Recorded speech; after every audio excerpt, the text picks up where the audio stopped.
En fait, c'était comme un jeu de rôle, mais beaucoup plus structuré, pour apprendre le processus démocratique. Donc quelque part, on s'est mis en situation directe. Il y avait le Parlement, il y avait la Commission européenne et le Conseil des ministres. Et l'idée, c'était de faire passer une directive européenne. En fait, tu vis un processus de prise de décision de l'intérieur et tu rentres dans le rôle soit d'un commissaire européen, soit d'un membre du Conseil des ministres européen, soit d'un membre du Parlement.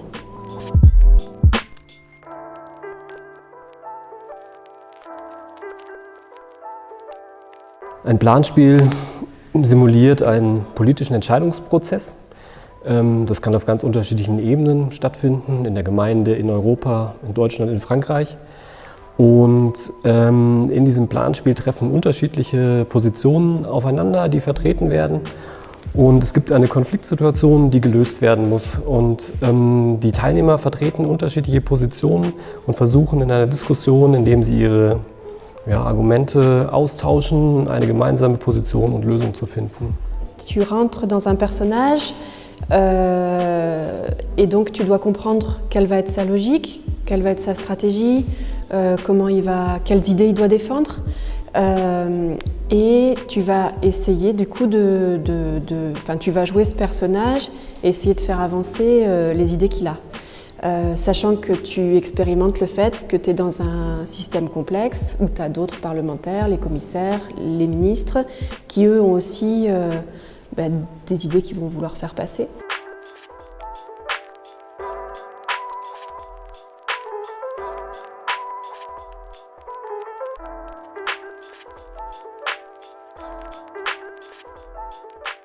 Il faut adopter un rôle et en général, on n'a pas trop le choix. Parce que justement, des fois, ça fait du bien d'adopter un rôle qui n'est pas le sien et en fait de jouer un personnage qu'on n'aurait jamais pensé être soi-même.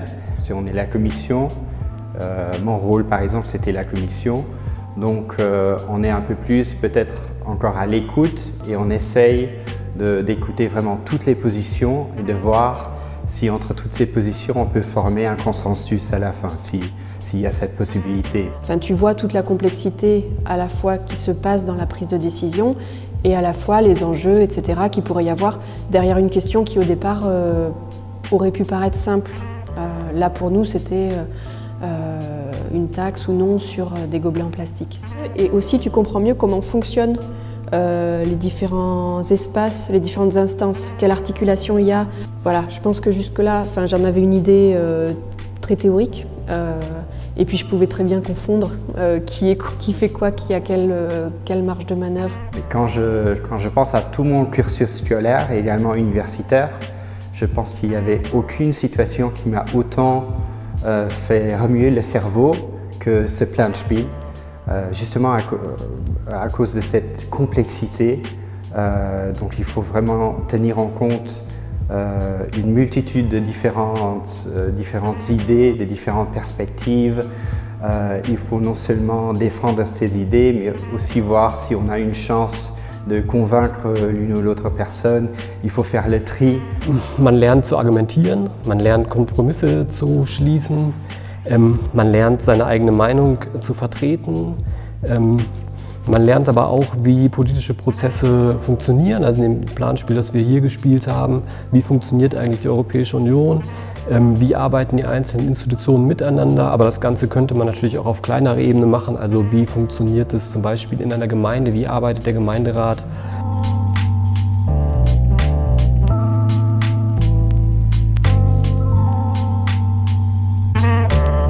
Also was mich bei dieser Methode überrascht hat oder was mich immer wieder bei dieser Methode überrascht ist, dass man eigentlich überhaupt nicht weiß oder planen kann, wo das Ganze hinläuft.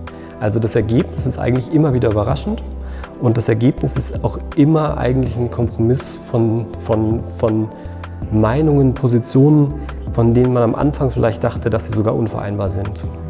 J'ai appris à maîtriser la parole et donc du coup de ne pas d'écouter l'autre, d'essayer de faire un consensus et les alliances avec les autres parties. Ça développe aussi notre sens de l'empathie, je pense, dans le meilleur des cas. Je pense que c'est le cas pour chacun, parce qu'après on a l'impression d'écouter chacun encore une fois, de voir quelles étaient les expériences que les gens ont faites. Après le Planspiel, on fait bien sûr un debriefing, on discute de son vécu, de tout ce qu'on a vécu pendant le Planspiel. Also ich würde das Planspiel in der Schule einsetzen, nach Möglichkeit. Auch das Planspiel vielleicht mit meiner Klasse einfach durchführen. Auch als Multiplikator an der Schule zur Verfügung stehen, also dass auch Kollegen das Material verwenden können oder das Planspiel selbstständig einsetzen können. Bon, par exemple, j'enseigne un peu les affaires européennes, mais auprès des adultes, donc des gens qui travaillent dans différents ministères, mais qui n'ont pas forcément l'occasion d'aller à Bruxelles, de vivre directement ce processus. Et au lieu de leur expliquer comment ça marche, maintenant je vais faire le Planspiel avec eux. Donc moi je travaille dans une école de formation pour des travailleurs sociaux et je pense qu'on pourra le mettre en œuvre avec des étudiants. Très concrètement, je vais le refaire un peu avant les élections européennes, donc au mois de mai, avec des jeunes. Pour pouvoir travailler leur capacité à argumenter, à développer une stratégie, à analyser les enjeux qu'il y a par rapport à une décision à prendre. Und ich könnte es mir auch vorstellen, dass man das Planspiel in so internationalen Jugendbegegnungen einsetzt.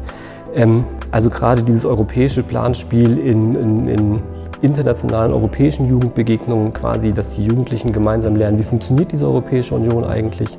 Et donc je pense qu'il y aura une multitude de situations différentes où on pourra l'employer.